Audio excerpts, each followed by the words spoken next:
So Peter Dutton, opposition leader, delivered his budget reply yesterday on the 27th of March. He's proposed a couple of things there.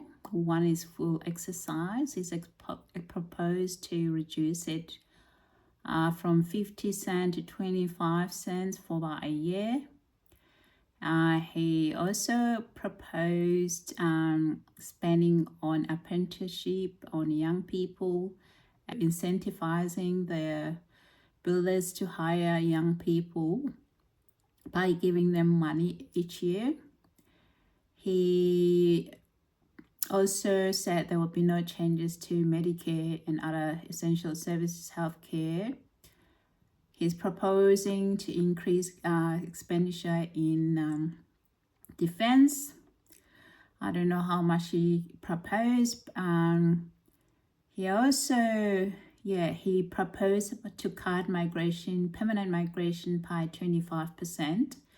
Like I said before, that the major issue around migration is temporary, not permanent, but they're going on this, permanent migration is the problem. But the issue right now around housing is the lack of rental stock for people, and the fact that housing is so expensive that young people can't afford it. Even people who are middle income earner cannot afford to buy a house without any government help, or parents who are giving them a lot of money as a deposit so they can qualify based off their income for that house. So still no proposal around rental, no proposal around how he's going to fix housing. So his idea of fixing housing, he thinks that if he gets more young people to work in this construction, and then they build more houses, then that would help with having available housing stock. But that is a long-term solution. But what is the short-term solution around people who who can't actually afford to pay for their rent, because rent is still rising. There's still a very critical shortage of houses that are available for rental. Vacancy rate is historically low, so there's nothing for both major parties around addressing immediate needs around people who are renting and making social housing affordable for most people who cannot work, people with disability, people on job seeker, who wouldn't be able otherwise to afford to rent. Even people who are low income cannot afford to rent because of the amount of rent they have to pay per week, unless they live in these crowded places, where they can share their rental. So that is the housing situation in Australia. So there is nothing from major party that is actually addressing the immediate needs around housing. There's a cost of living measure which will have for about a year for that 25% full excise. That would actually be reduced, 50% reduction, which will be around 25 cents cheaper for a full excise for about a year. That will be only last for about a year. And so that is what he's proposing. So 41,000 federal public servants job. He's proposing to cut that, and that will save his budget for about 7 billion Australian dollars. He's cutting permanent migration by 25%. Like I said, 25% permanent migration. Permanent migration is not a big issue in Australia. It is the issue that Australia has is temporary migration. That is, most people are temporary. Like I said, they rent, they don't buy unless they come from this wealthy family, where if they attend school here, family would buy houses for them. But he's proposing to stop that for about 2 years. Continue the Labour policy, which is started in April, of stopping foreigners from buying established homes. 2 years. will take nearly 30 years according to the estimate of other independent organization for Australia to actually build enough houses for everywhere. It'll take 30 years of investing a lot of money, nearly $500 million Australian dollars, to build houses that are affordable. So it is, yeah, it's really disappointing. However, the apprenticeship and traineeship to actually incentivize the construction business to hire young people by giving them 12,000 Australian dollars to employ young people to work in the construction. Yeah. So they're going to incentivize them to do so. Otherwise, they wouldn't do it. Really? And yeah, this is a mess. $400 million on mental health, and and 50 million over 4 years to organizations that provide food charity to people who don't have money for food. Those initiatives are okay, that's fine. So what is the most important thing that he actually proposed that I do want to talk about is this energy preservation policy, gas preservation policy. Australia is like other dumb African countries, I don't know why you call Australia a Western country. Why? Because, kind of like, Australia is a complex economy, people. It's not complex. They still have these dumb policies. You know how dumb it is about Australia's energy policy? Like I said, it's like, Africa.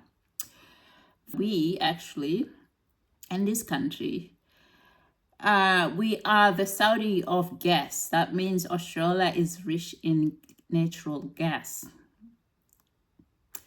But what Australia does, what other Saudis and other countries who are rich in oil, Australia does something different.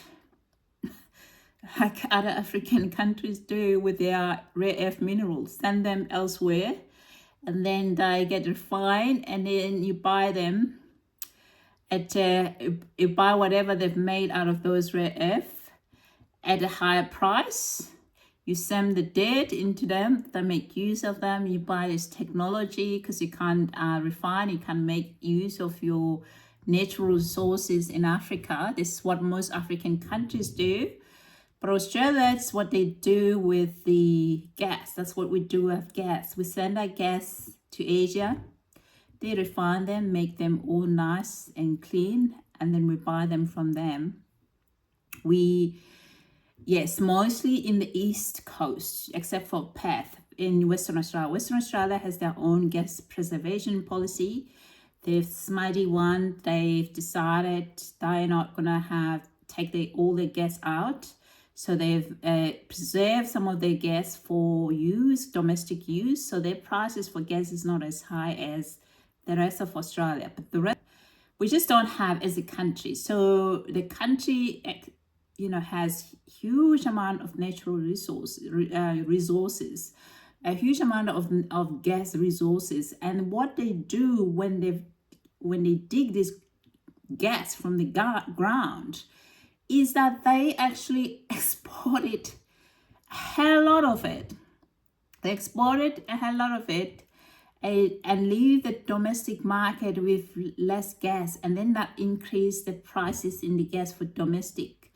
And we then we realize, oh shit, we don't have enough gas, and we can't power electricity. Oh, let's buy gas, and they start buying gas that's it's been on the open market at a high price. That gas that you get, they export a lot more gas to Asia, and they make use of it, and we buy it back as very expensive gas to supply the domestic market.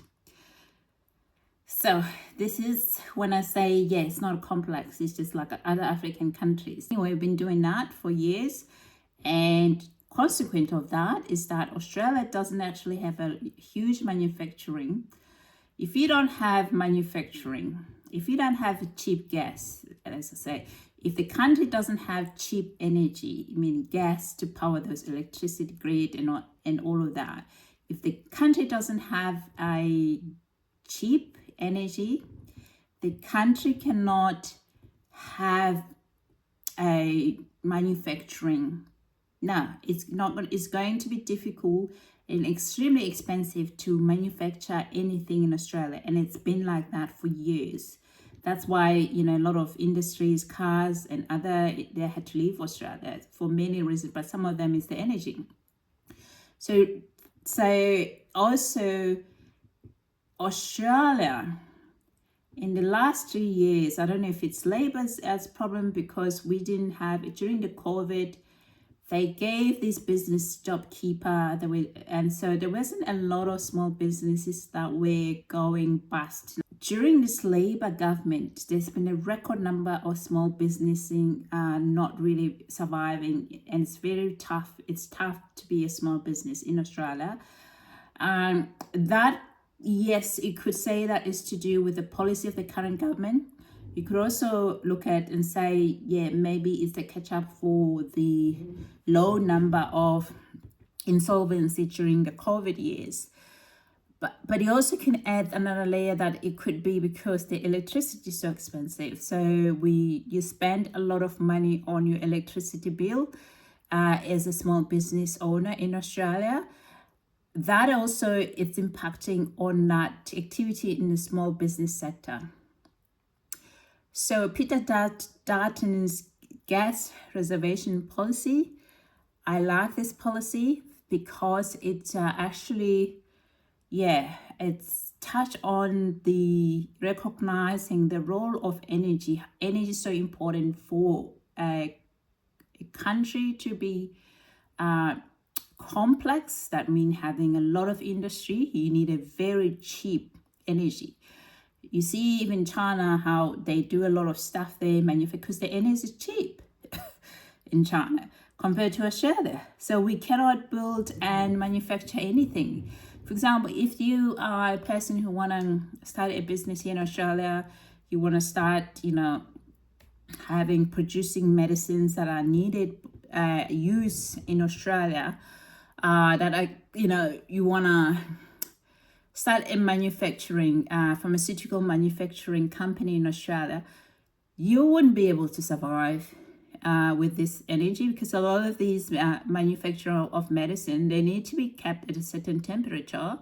So if you have this expensive energy, it will be so hard for a company to survive and be profitable in Australia at this rate.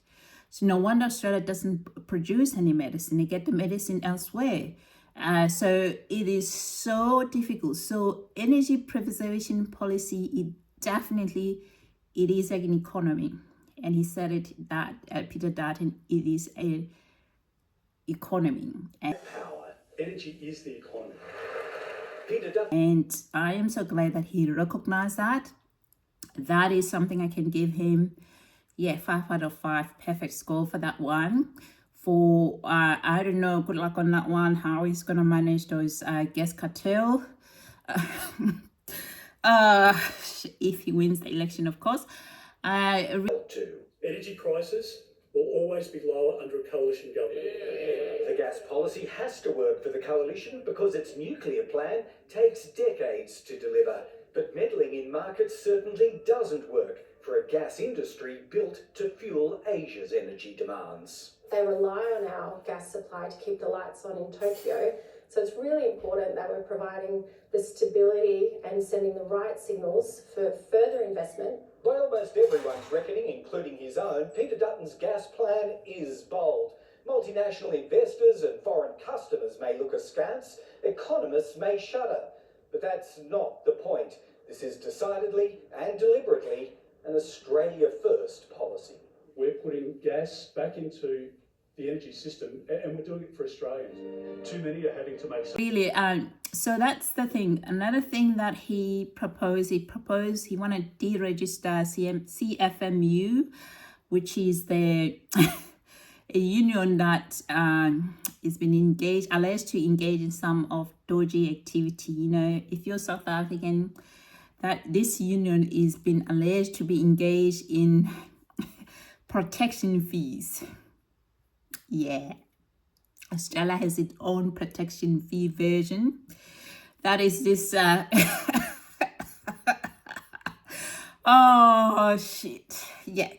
So he wants to deregister them for that, because, you know, if you have something like protection fees, something organization that engage in lawlessness like that, he's allegedly been engaged in those lawless stuff like that.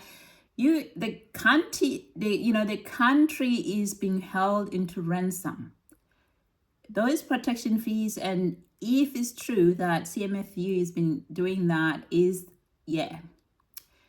the country is being held standstill by this cartel. So he wanted to register them. Good luck on that one. So he has a couple of good points there, Peter Dutton, but I still don't think that he actually has addressed my immediate concern about the housing and the slump, the 10 cities, all the stuff that are happening right now in Australia. And I don't think he recognized how serious this matter is for affordable housing for everyone. So by listening to both major parties, I could say, yeah, Peter Dutton, he's leading for energy preservation policy. He's very much leading. He also has actually made permanent some of the small business issues that are around tax, small business initiatives around the tax deduction, the write-off permanent with a $30,000 threshold. He gets points around that, small business and energy. So he's leading in this race of election. Those are the two policies that kind of like make sense. In terms of housing, I don't think the permanent migration is a problem, but you know, Peter Dutton is mini Trump, so they like to pander to these cultural things around migration, you know, as if it's a big problem. Big problem is temporary migration, because that's where the issue is around available of housing stock for people who are temporary in the country. So yeah, that is a problem, because, and also when you think about people who are temporary, they may not have the skills already, because people, if the migration is working really well, people who are coming permanent have skills. They enter the job market, and therefore they buy the houses. But temporary migration include the visa hopper, the people student, and yada yada. So that's where they're going to be. They're going to be in the rental space where the heat is at the moment, because there's no houses in Australia. So I don't think the two major parties addresses the housing crisis. That's number one. That's something for sure. But in terms of who's leading about policies that make sense from the business perspective and help stimulating Australian economy to some extent, if successful, is Peter Dutton. Okay, thank you guys for listening. Until next time, bye.